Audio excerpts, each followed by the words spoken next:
Babacar Fall ñëw na ci kanam incha allah rabbi.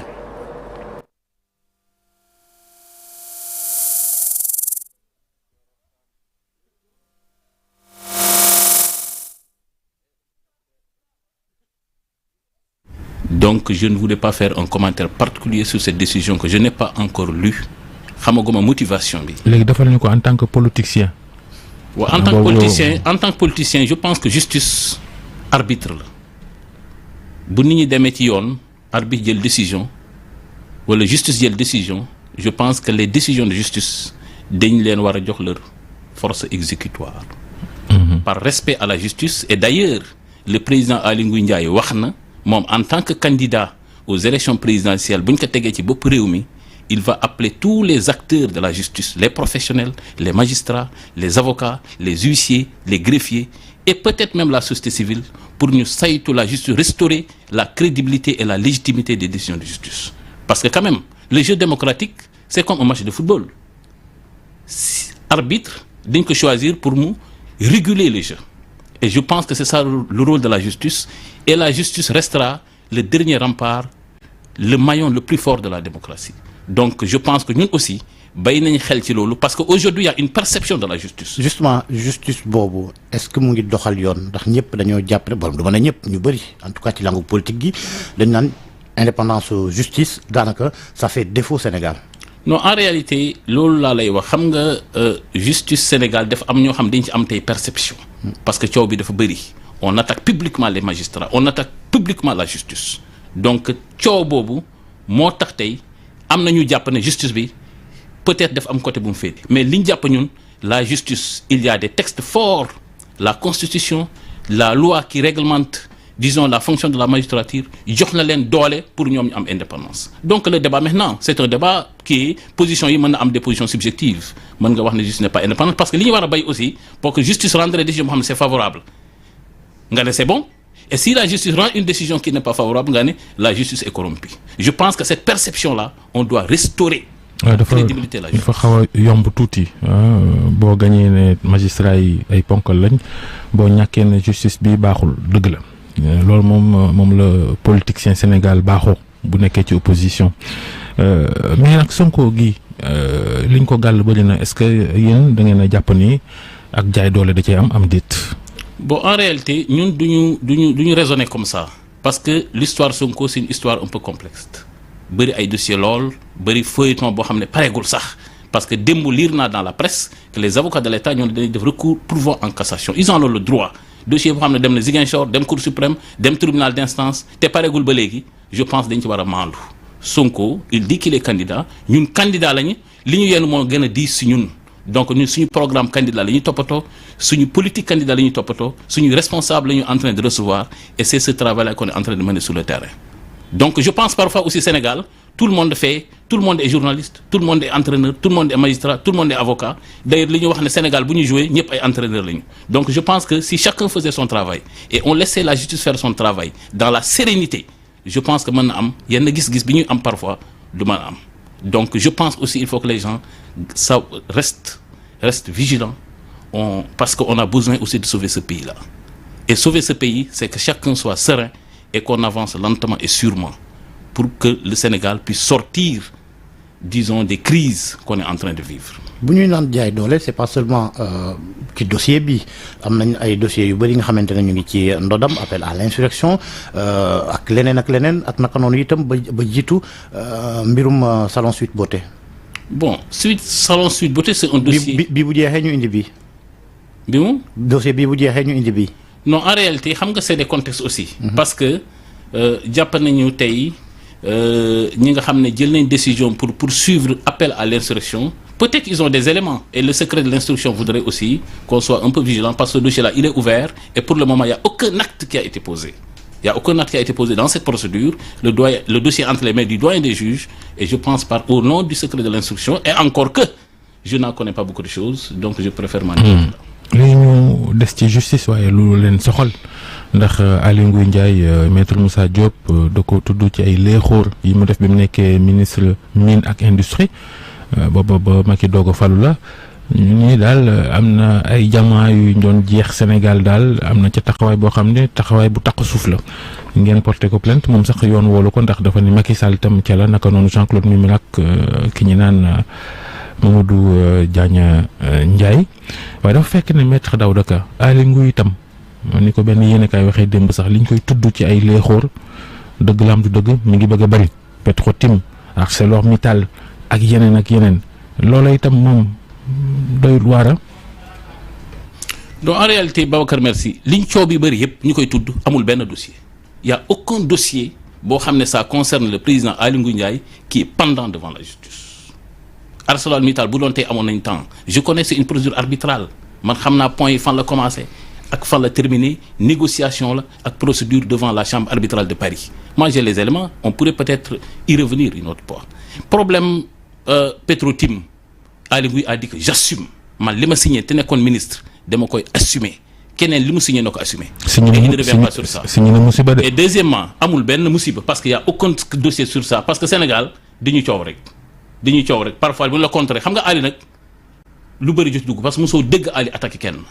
Aly c'est un responsable politique discipliné bëgg liggéey gëm liggéey te di liggéey. Je pense que aussi il faut qu'on arrête parfois bu ñu la contrôle rek dañ lay génne ay affaire créer benn scandale mais au fond il y a aucun dossier. ñan ñoo ko contre ndax da ngeen jàpp. non Sénégal ña mu nekkaloon daa am ña ko ca contre di société yi. xam nga en réalité man duma wax si ñi mu nekkaloon na mais xam nga du ñàkk parce que Sénégal ku fi am ambition gars yi teel la tegal ay barrage di la sosal par exemple maître Moussa Diop def benn vidéo il n'a même pas fait une conférence de presse parce qu'on a vu aucun journaliste di ko poser ay questions. Vidéo boobu ñu tas ko ci réew mi presse bi le lendemain le lundi 11 décembre presse nationale bi jël ko relayer ko après une lecture attentive de ces vidéos la première réaction c'est que la cellule de communication de la coalition Aly Ngouille 2024 a fait un communiqué dans la presse et le lendemain le lundi entre 11h et midi c'est moi-même qui ai déposé la plainte man maa saisir procureur de la République au nom du candidat Aly Ngouille Ndiaye ñu saisir ko parce que aussi li mu wax dafa garaaw ay sos la lettres yooyu musul am et mu ne kon nañuy jël dossier bi jébbal ko yoon parce que aussi il faut mu setal deram parce que parmi les personnes Babacar ñuy attaqué yaakaar Aly Ngouille Ndiaye s'il vous plaît dafa mel ni fi mu taxaw xaw na dëgër de taxul fenn kon duñ ko defeere parce que laaj nañ ko ay preuve man dem na defeere lu dara xam nga avocat nga tam defeere ne veut pas dire coupable ma ne Moussa Diop téyewul dara kayit yu mu tere c'est pas des documents administratifs authentiques donc téyewul dara peut-être dañ ko induire en erreur. Certainement, il y a jamais de fumée sans feu. Bon, après... de toutes les façons, on l'a induit en erreur. Il s'est prouvé, le procureur s'est autosaisi. Nous avons estimé que Aly Ngouille Ndiaye a été diffamé parce que tey moom rek moo nekk candidat si parmi les personnes qu'on a attaquées donc peut-être dafa amoon ay motivation te moom rek moo ko xam. non Moussa Diop nekk opposition lan lay mais loolu laaj lan nga bëgg a wax foofu nan lay xeexee Aly Ngouille Ndiaye bés bu fi toogee nga laaj ko lu tax parce que li mu def xeex la non lu tax nga xalaat ko yow non il faut ma xalaat parce que li mu wax te tegu ko fenn teewul benn kayit boo xam ne mën na firnde li mu wax ba tey mu nekk si diggante te loxo yoon je pense que Moussa Diop c'est un peu très léger surtout de la part boo xam ne dañu koy wax avocat la je suis vraiment désolé. da nga jàpp ne faux. mais bien sûr dans le faux. Bien sûr aujourd'hui il est poursuivi pour diffusion de fausses nouvelles faux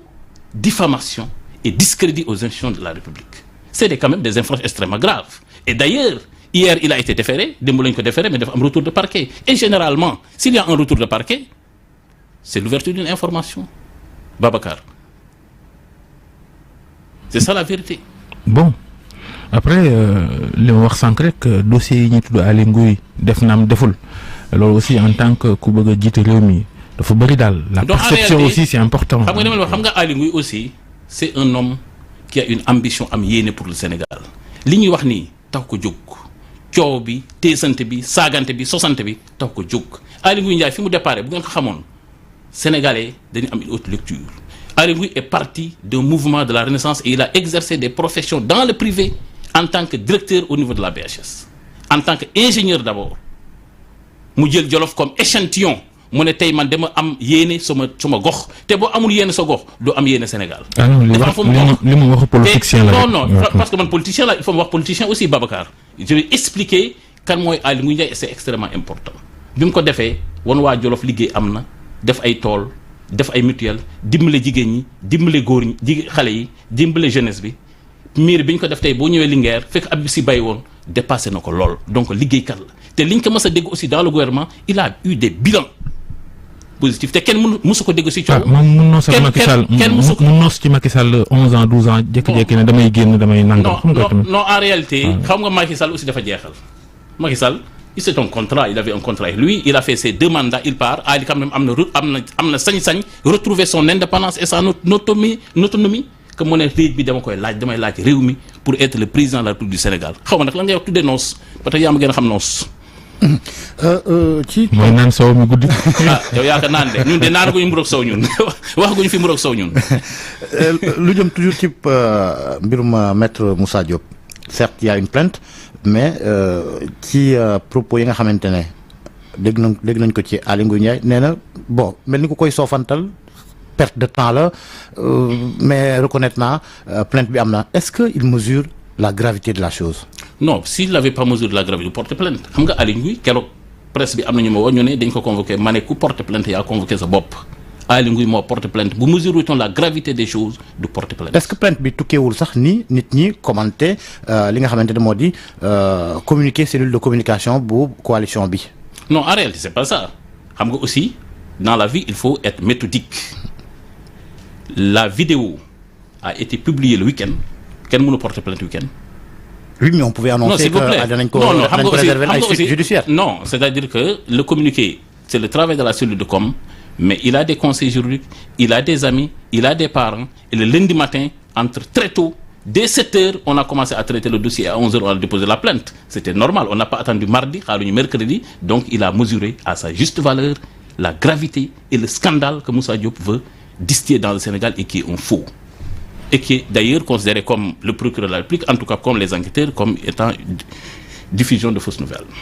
baax na léegi Aly Ngouille Ndiaye ni ñu ko waxee sànq candidat la ci élection yi toog ci Macky Sall 11 ans jàpp 12 sax daanaka mais est-ce que nag vraiment ndax li tax mu nekk candidat mooy li ko Macky tànnul foogoon ni Macky moom mooy tànn du tànn Amadou Ba mais est-ce que Aly Ngouille Ndiaye c'est pas égal Amadou Ba égal Boun Dionne égal Macky Sall yéen ñëpp Macky ngeen non benn la non. non en réalité Babacar il faut pas confondre xam nga Aly Ngouille bi mu bëggee nekk président candidat aux élections présidentielles depuis 2012 il a caressé l'idée depuis 2012 dans le cadre de ses ambitions politiques d'être candidat. waxu leen ko woon de. mais mën na ko wax parce que dañu changer après avis ñu accompagner le président Macky Sall ñu ànd ak moom 2 ans mais 2 mandats laay wax ñu ànd ak moom 2 mandats Macky Sall jeexal na parce que 3e mandat moom ak Aly Ngouille Ndiaye loolu ñu signé woon parce que si yooyu jamono Abdoulaye Wade daf bëggoon exercer le 3e mandat ñu bind noir sur blanc que ñoom ñaar ils sont contre le 3e mandat et d'ailleurs si vous regardez bien les débats sur le 3e mandat il y a que Aly Ngouille Ndiaye qui ne s'est jamais prononcé ou défendu la candidature de Macky Sall aujourd'hui Amadou Ba Aly Ngouille mënut yem ak Amadou Ba mënulee ko moom Macky Sall jeex na li mu defoon dans le cadre de son PSE le PSE a atteint ses limites et aujourd'hui Aly Ngouille rek moo génn jéem a décliner quelques axes programmatiques Amadou Ba dégguñ ko fenn dégguñ sax mu ne man candidat la Aly Ngouille au moins wax na man bu ñu ma joxee réew mi au terme de mon premier mandat damay réaliser la souveraineté alimentaire. en mettant au moins Boun Abdallah Dionne itam wax na de. non wax na mais ñun li ñu wax. non non Aly Ngouille bu ñu fi wax souveraineté alimentaire. parce que ministère boobu lañ ko mujjee dénk lan la ci def. souveraineté alimentaire. mais souveraineté alimentaire bi mu ñëwee agriculture en 1 an ma nga def souveraineté alimentaire. il a pris la décision au terme de son premier mandat. yan jéego la teg jëm ci loolu. s'il vous plaît parce que benn mandat mënoo 1 an. 10 mois bu ñu ko wax noonu rek jàll. non bi mu waree ministère agriculture souveraineté alimentaire. yan jéego la teg jëm ci souveraineté alimentaire. Babacar amul benn président wala homme politique bu en 10 mois mu def souveraineté alimentaire yow xam nga ko yow xam nga ne y' a aucun nom. je suis d'accord avec vous dama ne yan jéego la ci teg loolu laa wax. waaw jéego yi mooy tey bi mu demee assemblée le ministre qui l'a remplacé dem assemblée dégg nga li député yi wax ñu ne ko li fa ñu def seen bi ñoom ñoo defal seen bopp bilan Aly Ngouille Ndiaye ñu ne ministre bi li ñu bëgg li fi Aly Ngouille tegoon ci agriculture mu commencé investir dem ci agriculture bi dem ci terrain yi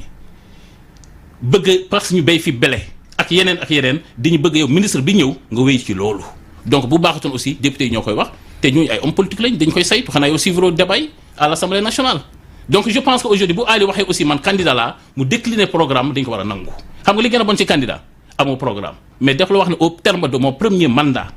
je vais réaliser la souveraineté alimentaire et pour cela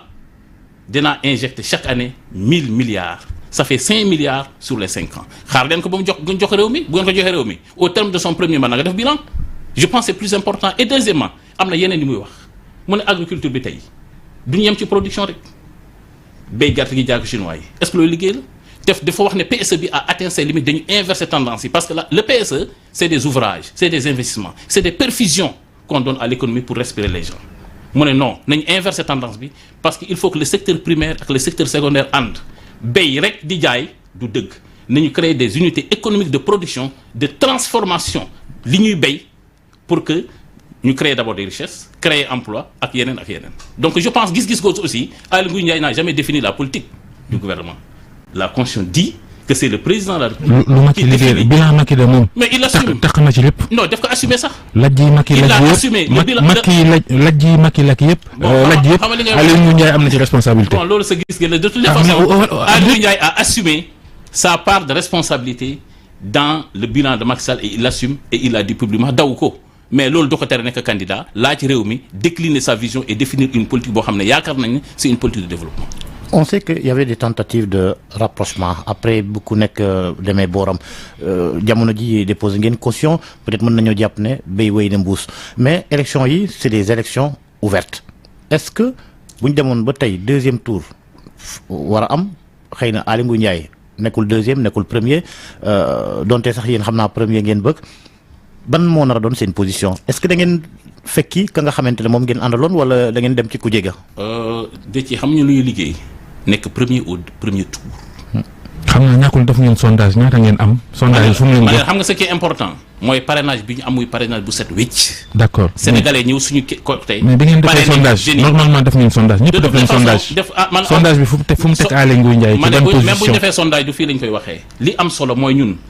xalaatuñu nekk deuxième xalaatuñu nekk troisième ba ji jàppale keneen ñun on veut être premier et Aly Ngouille sax wax na keroog fekkee Amadou Ba dafa bëgg dem premier tour nañ ko defal ngeen defal ko ñaan.